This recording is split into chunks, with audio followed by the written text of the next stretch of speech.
The CPI report, Child Protection in Iowa, is brought to you by Vocal Victims of Child Abuse Laws.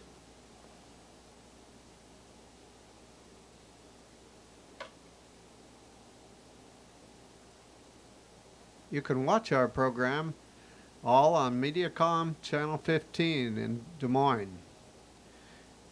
The time on Sunday is 1 o'clock p.m. and again it's repeated on Wednesday at 9:30 p.m.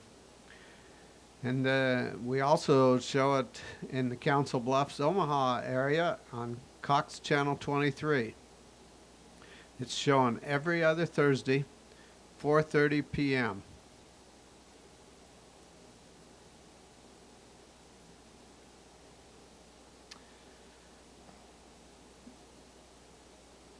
You can email us at vocaliowa@mchsi.com. We appreciate telephone calls from parents that need our help. We've got over 20 years of experience with the DHS. We're not attorneys, but that still doesn't mean we haven't gained a lot of experience. My telephone number is 515-276-3956, and John's number is 515-282-2672. My name is Don Burgmaier, and with me at the controls is my co-host, John Harvey, and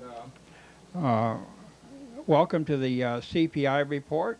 It works a little better if we have a microphone assisting us here, but sure, we welcome you to the the CPI report. That's Child Protection in Iowa. We look at issues of child protection as they relate here in Iowa, and for the most part, some of the problems that we have are actually nationwide, but we concentrate on the ones primarily here in Iowa.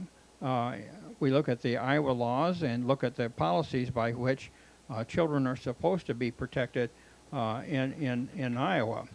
And and then our second task is to assist people who are having difficulties with the Department of Human Services. That is one gigantic organization whose large assignment is to protect children, and that is an assignment with a gigantic scope. And if they do it wrong, it is a blunder of gigantic scope. And in this case, I believe it is a blunder not only of gigantic scope as far as its operation is concerned, but it's a blunder as far as the costliness of such a task. And in my opinion, it would seem that it's counterproductive because it takes money from taxpayers with the idea that they're going to protect children. And that is the last thing it seems as though is on their mind, is to protect children. Is it really true that in this last reform they were talking about better results for kids? Well, DHS did not protect Shelby Dewis. DHS did not protect Evelyn Miller. DHS did not protect Logan Marr or Jetsetta Gage. And these are just a few of the individuals that were not protected by the system. actually, there's up into the hundreds of dead children in the hands of DHS, isn't there, John? They leave a trail of dead children. And I saw an article, and I hope to bring it back one of these days, of a little girl that was in a foster home, and they took her out of one foster home. It was a doctor that wanted so much to keep that child and later to adopt the child, and they decided that because they couldn't get along with the doctor or there was some kind of a dispute, they decided to take the child out of that home and put it into another foster home where the child was killed. Now, why in the world would you do a removal like this when there is a possibility that the child will be seriously injured or killed. Don? Two minds think the same, don't they? DHS versus the foster home they put the child into. They may have been in collusion on that. Well, not necessarily in collusion. They just think the same. Right. Um, well, it's one of those kind of deals where influence is far more than protection. And the name of the game is not protecting children. The name of the game is who can wield the largest amount of influence over families and who can wield the big fist when it comes to grabbing money from the state legislature and also from federal sources. This is a money-making scheme, and there are over 200 workers whose job it is solely to write up child abuse reports. That is one area which we should give careful consideration to with respect to child abuse changes in the legislature, and that is to shut down the child abuse registry. They've already done that in the state of Colorado. I think we read an article about them shutting that down several years ago. They really don't need it, but they found out here in Iowa that it is a convenient threat to have that available as a device for wielding authority, and they certainly do that. Well, I have just a few notes here with respect to DHS and what they have promised us. Now, what they actually promised us, they promised us better results for kids. And I look at this tombstone of the children who once were real, live children, no longer are real, live children because our safety net didn't work. Our safety net was ineffective in doing the job.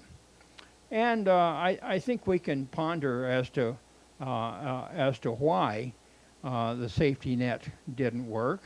I don't believe that the department has an agenda which is fixed on protecting children. I think their eyes and their agenda are set on expanding, always expanding. And this idea of the reform program, or redesign they called it, was just another scheme for locating more and more money, putting out more and more promises on newer and better programs, none of which are proven, none of which seem to work, because we're still losing children. In fact, it seems as though maybe it's in the news more now than it once was. But it's a shame that we're having to lose these little children. I was trying to think of the name of that child a moment ago, Don, that I was talking about, that was shifted from one foster home to another where she died. Her name was Hannah. And I think she came from originally from Indian tribe. But her name was Hannah. And they called her our Hannah Banana. Now that little girl no longer survived the system. Isn't it a shame? Well, DHS redesign promised to produce better results for kids. And here's what happened. In the basic outcomes, the design aims to use outcomes as the chief means for focusing energy and resources. The current generalized basic outcomes include obscure concepts of safety, permanency, and well-being. Nowhere amidst the hundreds of pages and hours of hearings produced pursuant to that design is the face of safety articulated in terms that can be evaluated. And of course, that's the way the department likes to operate in pure subjectivity. If community involvement means anything, and if 204 social workers should assure safety, then why did Shelby Dewis have to die? At that time, I think we had 204 social worker threes, and their incomes are enormous. I've seen them up into the neighborhood of $58,000. That's a pretty big piece of cash to be distributing to 204 social workers. And of course, that's just the beginning, because you have about a third of the payroll also goes out into other expenses, the FICA taxes and so on. And of course, they always have to have a state car to pedal around in. If community involvement means anything, then and 204 social workers mean anything, then why do we still have children dying? If high incidence of out-of-home placement is the true answer to the risk to safety, then a child cared for by a former DHS worker turned foster care parent should have assured Logan Marr the safest environment that money could buy. Why did a healthy 5-year-old have to die at the hands of a trained DHS worker? Did the worker have enough training? Did the worker not have enough training in the use of 42 feet of duct tape that they used to seal her mouth shut? The system disregarded safety in Iowa and in Maine. Would safety as an outcome concept have saved Logan and Shelby? Perhaps the reason for Iowa's failure to nail down the key outcome concepts was to make it possible to declare a victory based upon an array of subjective, paperless assessments. When is the performance complete? When can we conclude with assurance that children are indeed safe? Does DHS have the jurisdiction necessary and the funds limited only by the scope of the responsibilities formed to assure risk-free lives? It is not known why permanency is so important, especially in cases where DHS has disturbed the family so that the permanency becomes an issue. DHS has achieved permanency for Shelby Dewis and Logan Marr. Those children will not have multiple interventions and new placements. They will not re-enter the system.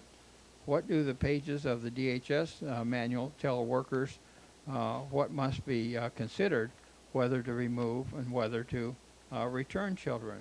Was it necessary, based upon the DHS procedure, to remove Barb Sterling's children while investigating Brian and Barb as potential child abusers? Did that measure enhance permanency of the family during the 87 days of torment that the children were out of the home? Did Barb Sterling run for the legislature, John? Yeah, she did, indeed. And it would have been good. It would have been good. Well, in Iowa. DHS admitted to no wrong, spent a lot of resources to unnecessarily disturb an innocent family and to jeopardize permanency. If those who advise the court do not have guidelines but operate in a subjective sphere, by doing so, we diminish permanency. Why is it necessary to fix a botched intervention? I thought that all of the king's horses and all the king's men could not put Humpty Dumpty back together again. What DHS skills are documented in DHS manuals which demonstrate that DHS can fix anything? Are we in possession of the magic bullet or the magic recipe to fix families, or to use the newer terminology, rise to the challenge? Is there any thought given to admission to wrong when DHS is wrong or ineffective? Does DHS admit to limitations to its cures? Does DHS pursue its permanency plan even though the direction is wrong in the child and for the family? Is permanency a real and legitimate outcome without which Iowa's children could never be considered better off? Well-being, well, this is another topic. This appears to be an insertion at the behest of a group of providers who define well-being to include such things as concerns about low birth weight. Since the problem lies more clearly within the field of health, it is not clearly understood why social workers need to address this type of outcome. This is an example of where individuals in private and public agencies wish to hitch their agendas in order to gain private and public support. A redefined system must exclude everything which is not mandated by statute. If we permit our agencies to build annexes and decks, we may never find the time and resources to clarify and to meet the key issues for which the agency is uniquely responsible. In other words, why should we go out here and build all kinds of fruity ideas and start silly projects? One of the silly projects I think is where they pay girls not to get pregnant the second time. Now, how ridiculous is that? And I asked the leader of that particular section, I said, how do you know that that's really effective? She says, the way I know is that the money is going out. Oh, yeah, there'd be people, as long as you got money to hand out, who would be willing to accept the funds, to make application and to accept the funds. So they pay people not to have kids. They pay people not to have kids. Well, where's my money? I found out that there is one qualifying feature to this program. You have to have had at least one. I've got two. Okay. And you have to make the request, Terrance. Oh, okay. Yeah. You can't expect DHS to be totally smart. And Oh, you okay. and you have to be a teenager. Oh, okay. Well, Okay. that's not going to work. So for me. back off. They're spending enough money as it is. Yeah.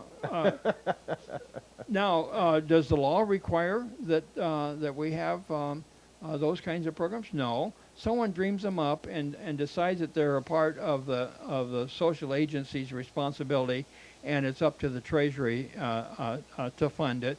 And if you get a few people who are squeaky wheels, they'll make certain that they tell their assembly people, their state senators and state representatives, to vote for this program because it really does a lot of good.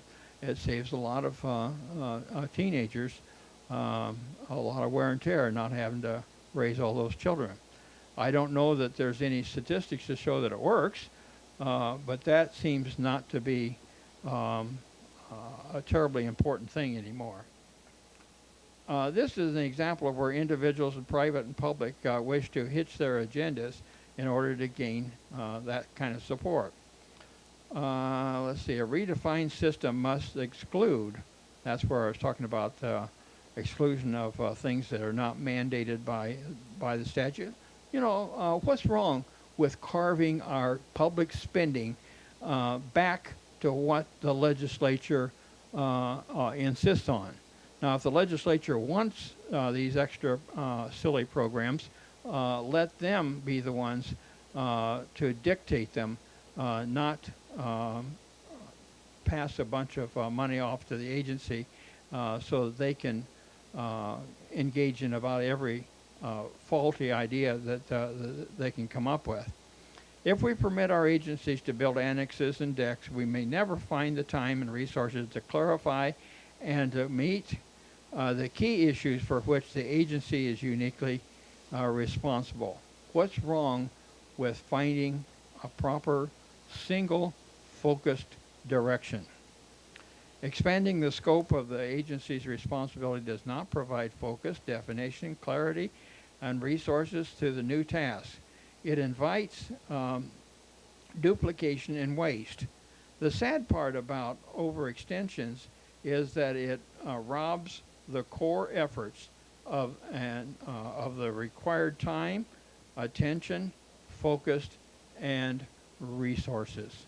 Right now, I don't really know what they're doing with what they call the this reformed or redesign effort. I do know that they are running all over the place, telling parents to do this or this or this or this. In fact, I thought we may have time to show you something called a um, safety plan that they've adopted. Well, I don't know whether they've actually adopted it seriously or whether they're just using the one from Colorado, where they determine who's safe and who isn't. And if they figure that the father who greets the social worker at the door and says you're not coming in, then they can classify him as being belligerent, simply because he's standing his ground on his side of the threshold, and they can say that he is not a person with whom the children should reside, and they can put that in the safety plan, and they can do all kinds of things in the safety plan, and then take that safety plan to the judge and say we need to have these people under the control of the juvenile court. And by the way, perhaps the juvenile court should take custody of those children and place them in the hands of the Department of Human Services. Before the end of the program, I'm hoping to have Don take a look at a situation where DHS has a golden opportunity to show us how parenting is done. If we really want to know what super parents the DHS is, we should look at some of their projects and see how they take care of their parenting responsibilities. Who watches over the agency to be sure that they're doing proper parenting? I don't think there is anybody who watches over the agency. What's Well, the latest thing yesterday in the newspaper, John, about them doing some research, or I forgot what it was called, and it's my understanding that DHS won't release that information. The most recent one was the not Jet Seta case, the Evelyn Miller case. And 5 years they've been, haven't they? No, not the little girl is 5 years old. Oh, okay. But they've been studying the case. See, she died, or she was first found missing the 1st of July. So, and they've been studying that case, and it was learned. Of course, DHS right away declared that they did nothing wrong, and the governor looked at the records and said DHS did nothing wrong. And then they did an investigation. There must have been something wrong in the investigation because they won't release that. Internal investigation, wasn't it? It's internal now because it's not released.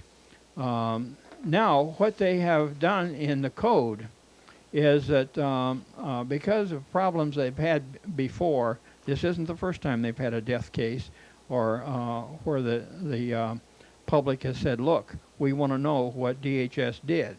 And DHS says, no, we're going to investigate, and then we're going to let the prosecutor for that area determine whether or not the report is released. See, if it was to their benefit, they could release the report. And in fact, even right now, I don't believe there's anything that prohibits them from releasing the report, whether the prosecutor wishes it to be released or not. But they're going to use the prosecutor as their backup so they don't have to release the report on Evelyn Miller.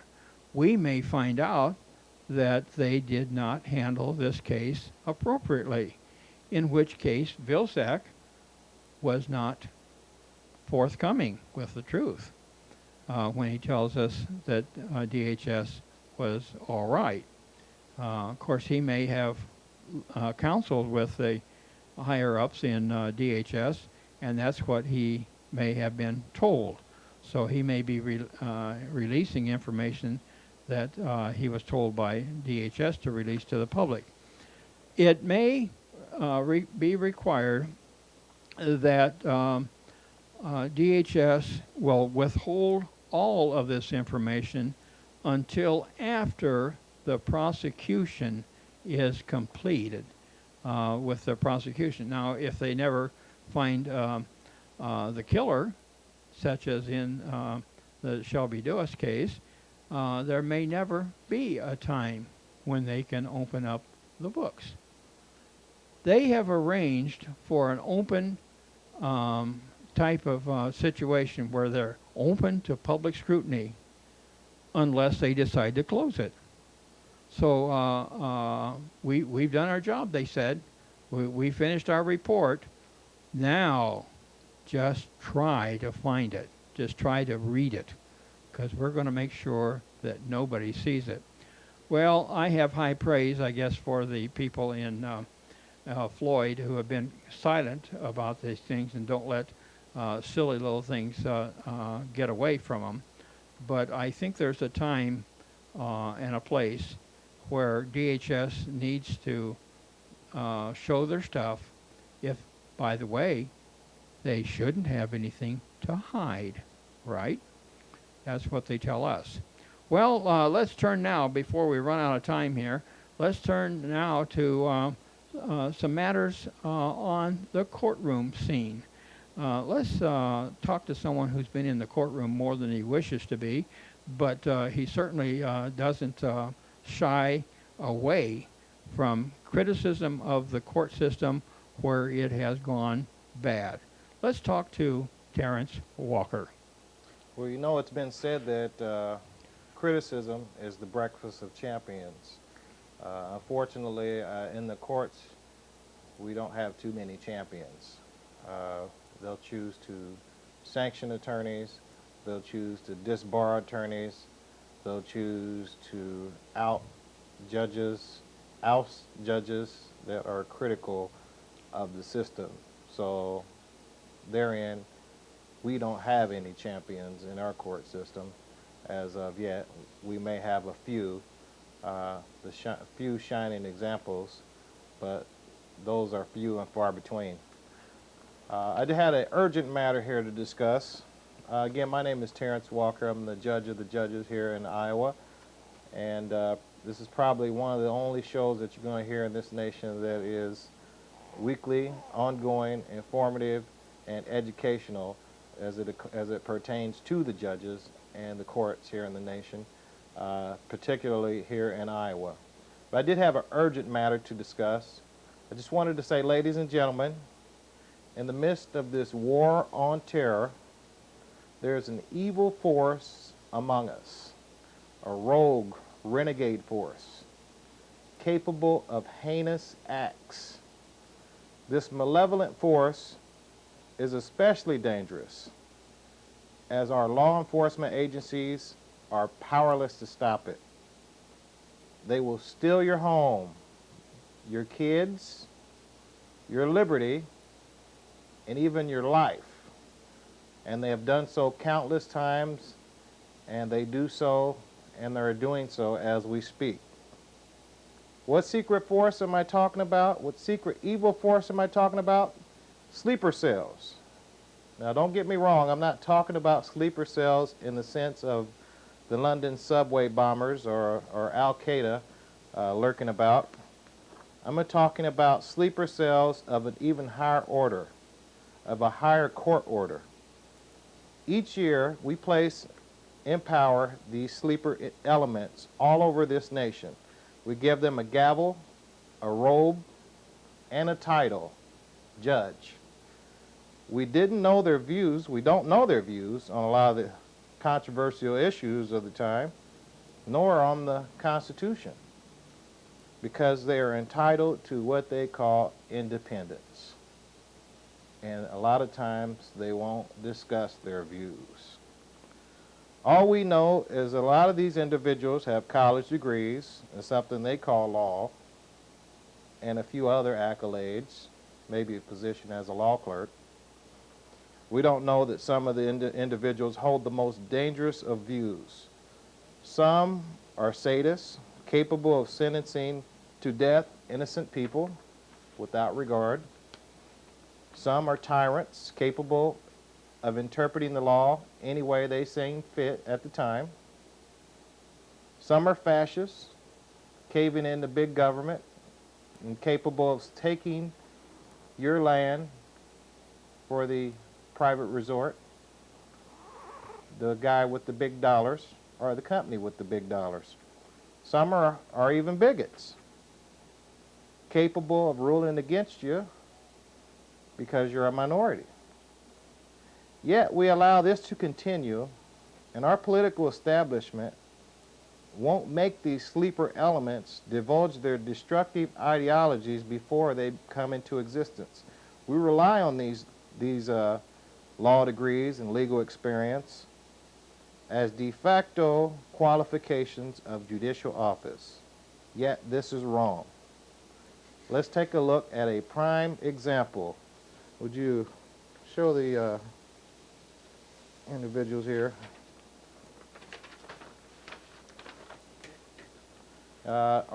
Recently, one of our Supreme Court members, Justice Sandra Day O'Connor, announced her retirement. President George W. Bush announced his nomination for her replacement. His name is John Roberts. Now, I really don't have a whole lot of knowledge on this John Roberts. You know, but I do say that it's highly suspicious that Congress was denied 1,500 pages of his work as Deputy Solicitor General by an administration that out CIA agents. This fellow here, I find it also kind of highly suspicious that before a lot of his views or work is examined out in the open in the public, that a lot of these polls that we see on CNN and some of the other networks give him a favorable rating. Well, how the hell can you be favorable to someone you don't know nothing about?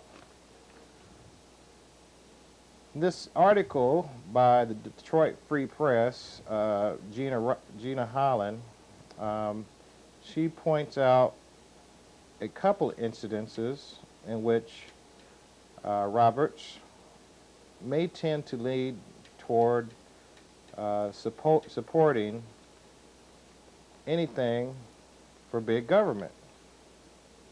One case that was pointed out was a case in which Roberts appeared. He urged the court to reconsider its decision restricting a San Diego area construction project because it encroached on the habitat of a rare arroyo southwestern toad. He questioned whether a hapless toad that, for reasons of its own, lives its entire life in one state could be regulated by the federal government. His view did not prevail. According to Doug Kendall, executive director of the environmental public interest law firm Community Rights Council, called Roberts' reasoning enormously disconcerting. And Richard Garnett, a Notre Dame law professor and former clerk for Rehnquist, said Roberts did not reveal any radical views or propose striking down the Endangered Species Act. And he contrarily quotes, I don't think this indicates any eagerness for the courts to start invalidating federal laws. In other words, this guy is not an advocate for the small guy, more of an advocate for big business. And on another note, he is, not only is he someone that we really don't know a whole lot about, other than the fact that he was the Deputy Solicitor General, and he's been a high-dollar attorney for some big-name clients, and made, $1 million a year. Other than that, we really don't know, because we're being denied. Now we also have sleeper elements here within our own state in the Iowa Supreme Court. We've got a number of individuals here. You want to point to the picture of the Iowa Supreme Court. These are the folks that we have here presiding over our rights here in Iowa, interpreting the law, sometimes as it is, sometimes as they want it to be. The guy in the middle, on the bottom, is Judge Liverado, I like to call him. The lady in there is Judge Terrance. To the right of Liverado in the middle, in the front, is Judge Straight. That's Judge Katie, I believe. Or actually, that's a judge in the top right corner. That's Judge Straight, or like I like to call him, Judge Crooked. And then, of course, Judge Terrance, Judge Terrance. These individuals had a system of justice here in Iowa that, as of 1999, had the highest per capita imprisonment of black males of any state in the United States. And I think that is appalling. But who is to blame? We have in place no protocols to assess their judiciousness before we put them in judicial office. So we in turn sometimes mistake academic accolades and high-sounding educational achievements as qualifications for something that is much more demanding, which is someone that is able to be wise and judicious and fair in a setting in which two parties or multiple parties are in conflict. And therein, that's why we have the situation that we have right now. And there's two things that are wrong with a lot of these opinions here. A lot of the opinions, they lack in logic, and a lot of times these judges regularly evade issues and duck topics that they will not be able to rule against. And we wonder why they do this. Well, they start doing this when they decide from an early age that they want to be judges. They start hiding their views. And that's why we can't see this guy, Judge John Roberts, anything that he's ever said that was controversial. Well, I'm sure there's got to be something controversial that he said sometime or thought sometime in his life. Well, does that mean that he's never been quoted on the record as thinking nothing or saying nothing controversial? Does that mean that he doesn't think nothing controversial? I think we really need to examine the process whereby we select these individuals who have so much power over our life, over our kids' lives, over our property, and maybe what we should do here in Iowa, which is what our group, Vote Iowa Judges Out, has been doing and advocating for a couple of years now, is start voting these individuals out. That's the end-all solution, and that's the only way that we're going to be able to rid ourselves of these sleeper cells.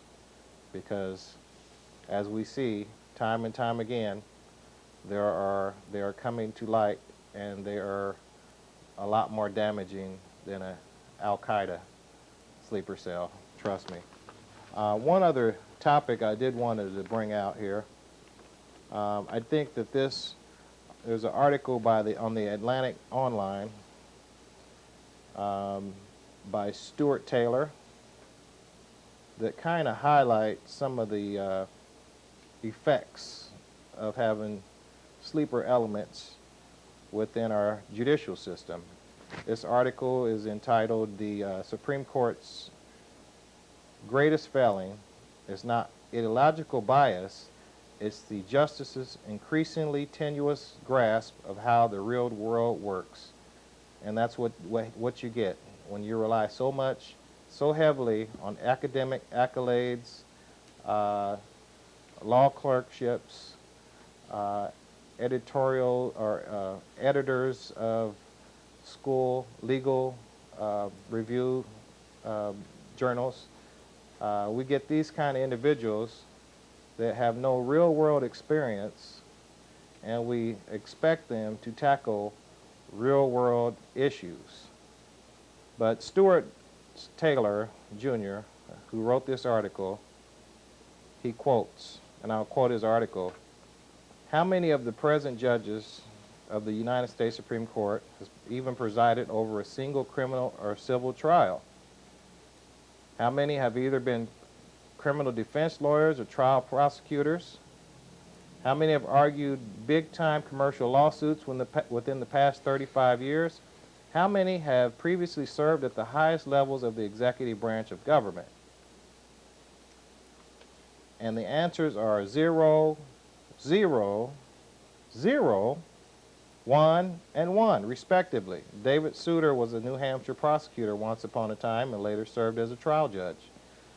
In other words, that court, back in 1954, was more familiar with the workings of political and judicial systems. And he's talking about the court that actually was in existence in 1954. Well, the one that's in existence now, he says the court's steadily homogenation by professional background has largely gone unremarked. Should we be concerned, he says? After all, the Supreme Court is supposed to sit above politics and apart from political whims.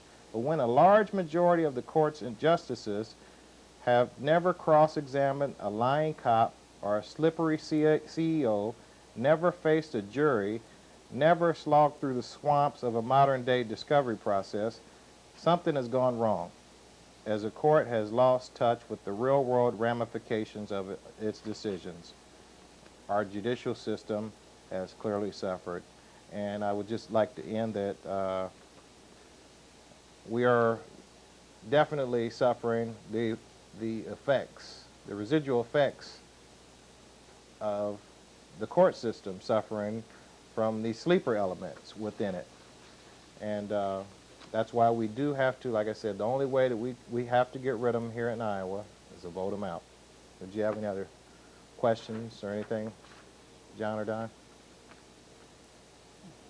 Okay, I think that's it. Did you want to refer to that document? Well, I didn't Oh, want to. okay. I didn't want to take up the Go whole ahead. show, so I just wanted to defer to you guys if you had comment or anything like that. Okay.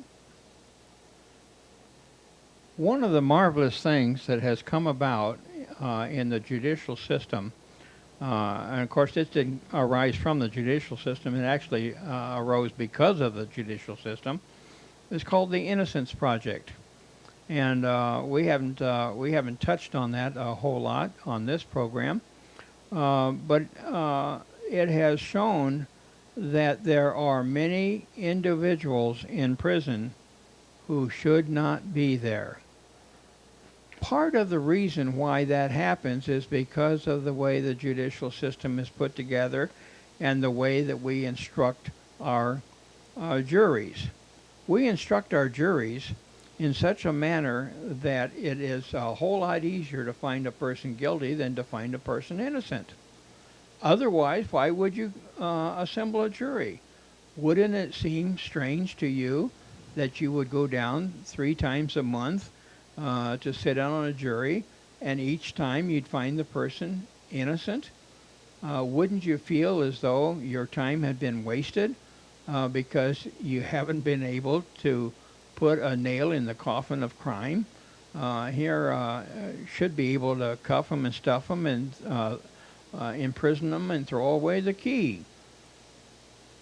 Well, the jury system has a very, very poor track record. We can talk juries into almost anything. We had one lady who was a ballet dancer and gave up her ballet dancing career to be a prosecutor. And she could actually dance before the jury with her wisdom and everything else, and she could find people guilty who were not guilty at all. Well, that simply fills up our prison system. It certainly doesn't do any good for that given family, because that family has been torn to shreds. We know of one gentleman who is supposed to be released from a sexual abuse charge from prison, but they'll be hounding him because, well, first of all, they want him to be classified as a sexual predator. Well, he's never committed a sexual offense, and he was improperly thrown in prison in the first place because of the fallacies of a very poor judicial system that is supposed to guard our rights and our freedoms. It's not supposed to throw us in jail, for goodness sakes. And along comes some people who have a real interest in justice and work on something called the Innocence Project. And so successful was their early work that they actually shut down the executions in the state of Illinois, because they showed that too many of the people on death row were innocent. And who wants innocent people on death row? Well, it so shook up the governor there that he called off executions in the state of Illinois. One of the things that I think is horrendous, and I wish I had a little more data here to back this up, is when people criticize exoneration.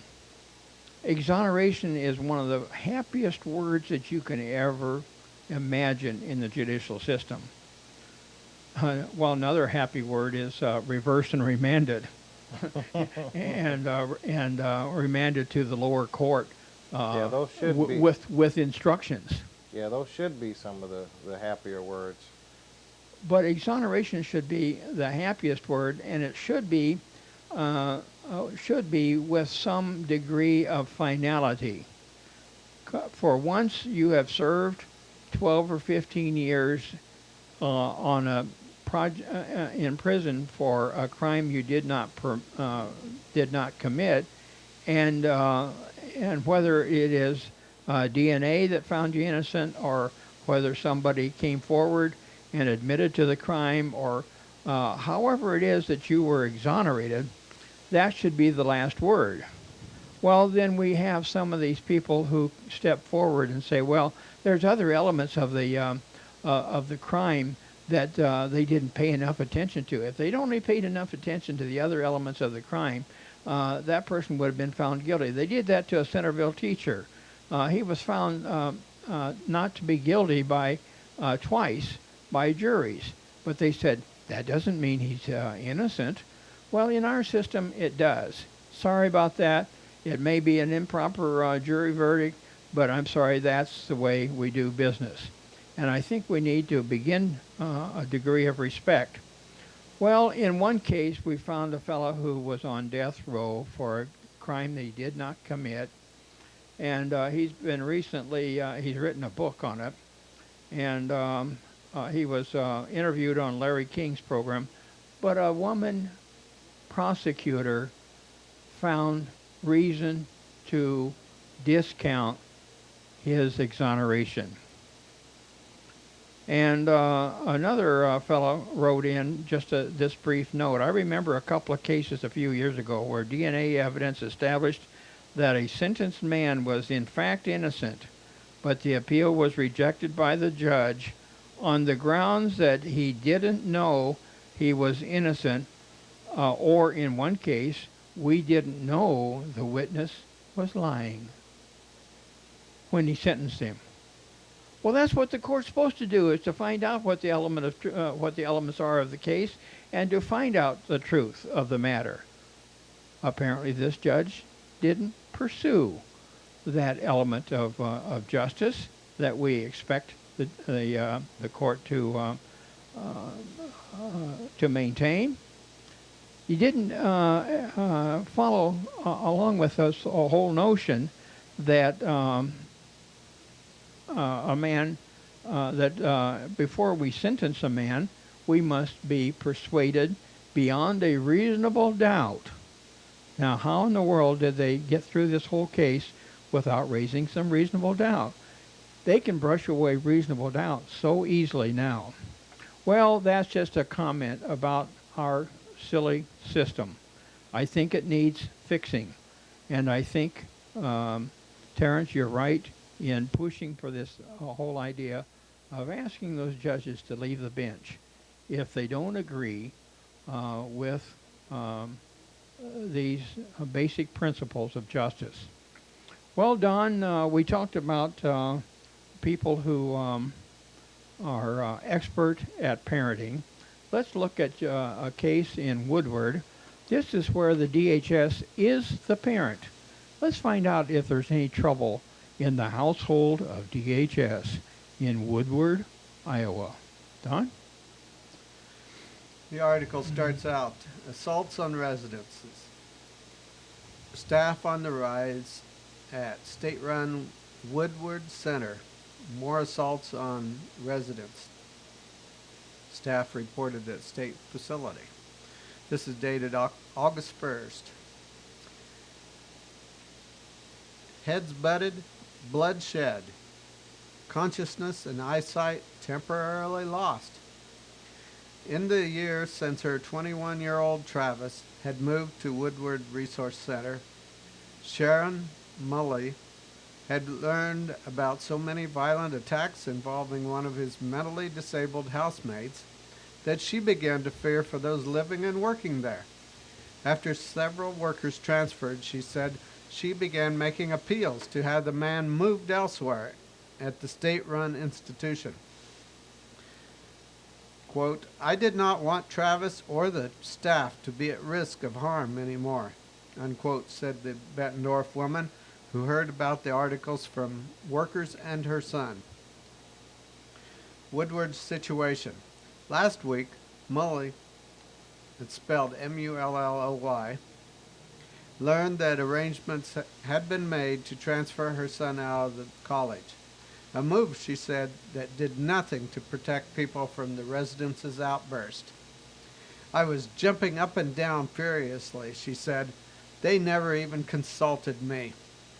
Although seldom publicized, assaults, violence, and sexual are commonplace today at Woodward, a sprawling campus of brick buildings and cottages that was built almost 100 years ago for people with epilepsy and the feeble-minded. John, would you say Woodward is about 45-minute drive northwest of Des Moines? Something like that. Okay. Attacks like the sexual assault this spring of a 17-year-old girl by a prison inmate on break from a work crew made occasional headlines. Lesser known, however, has been the rising number of work injuries and client abuse reports to sheriff's officials, advocates for residents, and Woodward's administrators. One reason for the growth in assaults is the proportion of Woodward's population that is more violent prone. Mixed among the roughly 260 residences on the 270-acre campus in recent years have been more serious sex offenders and violent predators with lower IQs, along with adults with profound retardation, youth with autism, and mentally disabled victims of sexual abuse. We think it's pretty scary, said Sylvia Piper, who heads Iowa Protection and Advocacy, a federally chartered agency that monitors resident safety. It would seem putting some of these people together with the most vulnerable folks would not be proper, as the diversity of the at Woodward has shifted. They have not been able to demonstrate that it is safe. Reports of abuse injuries increase. Last year, Iowa Protection and Advocacy, which receives voluntary reports from clients and their families, received 23 allegations of abuse and neglect of residences, a recent record. Worker injuries requiring medical attention also peaked at 126, as did residents injuries requiring physical attention. Mike Davis, a Woodward superintendent, said he believes the facility is doing a better job this year of minimizing risk to residents and staff members while providing more challenging clientele with a chance to have a life. Over time, he said, he believes that injuries are becoming less severe. Overall, I think we are doing pretty good right now, he said. Given the folks we serve, this is a safe place. Davis said, new training this spring is this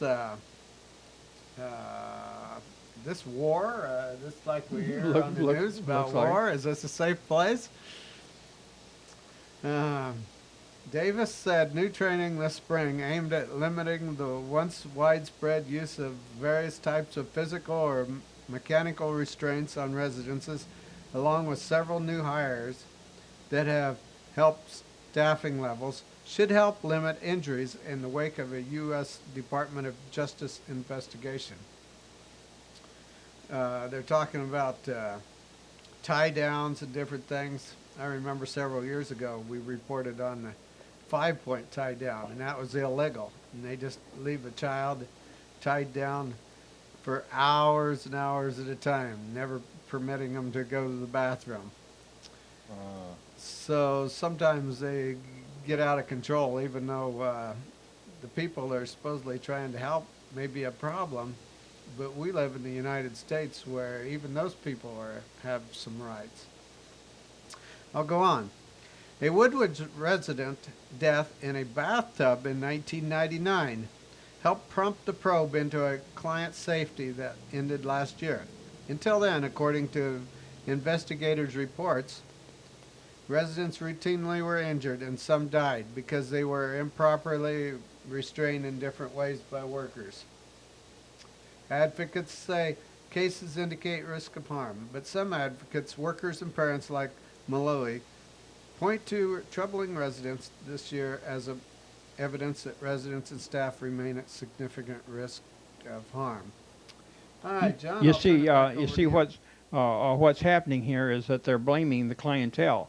So if parents are having trouble with children, why don't we just blame the children instead of blaming the parents? Let's follow the way the DHS likes to do it in their own cases. Well, I want to say thank you to Terrance Walker, and thank you to Don for handling that story. And we'll see you